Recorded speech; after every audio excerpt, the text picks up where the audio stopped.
Assalamualaikum warahmatullahi wabarakatuh. Perkenalkan, nama saya Cindy Yusela. Di sini saya akan menjelaskan UU nomor 2 tahun 2004 tentang penyelesaian PHI.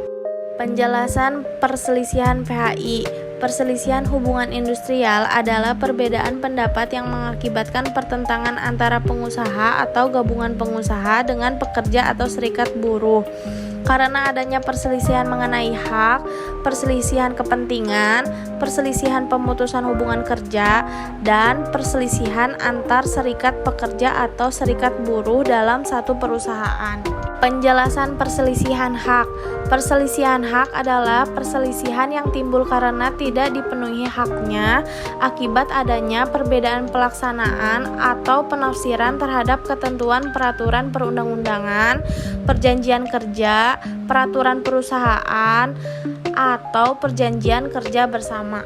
Penjelasan perselisihan kepentingan. Perselisihan kepentingan adalah perselisihan yang timbul dalam hubungan kerja karena tidak adanya kesesuaian pendapat mengenai pembuatan, perubahan syarat-syarat kerja yang ditetapkan dalam perjanjian kerja, peraturan perusahaan, atau perjanjian kerja bersama.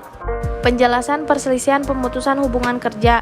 Perselisihan pemutusan hubungan kerja adalah perselisihan yang timbul karena tidak adanya kesesuaian pendapat mengenai pengakhiran hubungan kerja yang dilakukan oleh salah satu pihak.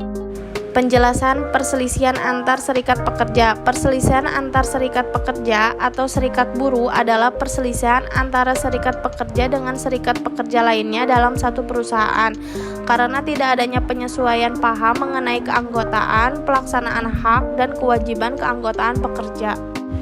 Jenis-jenis perselisihan PHI meliputi 1. Perselisihan hak, 2. Perselisihan kepentingan, 3. Perselisihan pemutusan hubungan kerja, dan terakhir, perselisihan antar serikat pekerja atau serikat buruh hanya dalam satu perusahaan.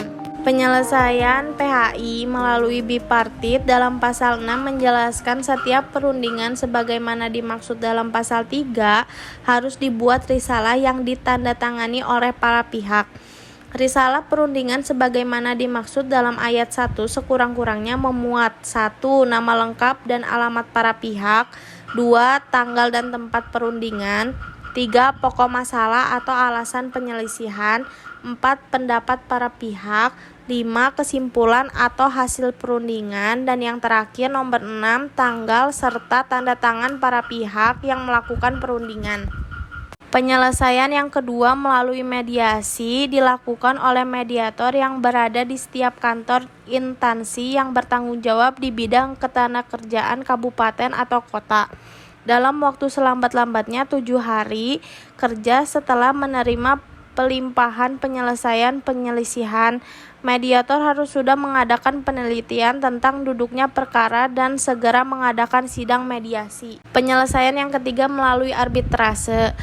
Arbitrase meliputi perselisihan kepentingan dan perselisihan antar serikat pekerja atau serikat buruh hanya dalam satu perusahaan.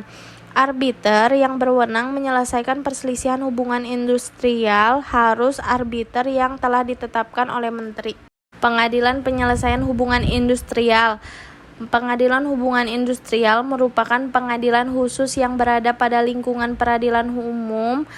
Peradilan hubungan industrial bertugas dan berwenang memeriksa dan memutus, yaitu A. Di tingkat pertama mengenai perselisihan hak, B. Di tingkat pertama dan terakhir mengenai perselisihan kepentingan, C. Di tingkat pertama mengenai perselisihan pemutusan hubungan kerja, dan yang terakhir D.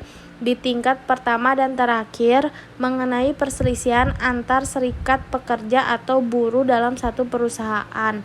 Sekian penjelasan dari saya. Apabila ada kurang dan salah, saya mohon maaf. Wassalamualaikum warahmatullahi wabarakatuh.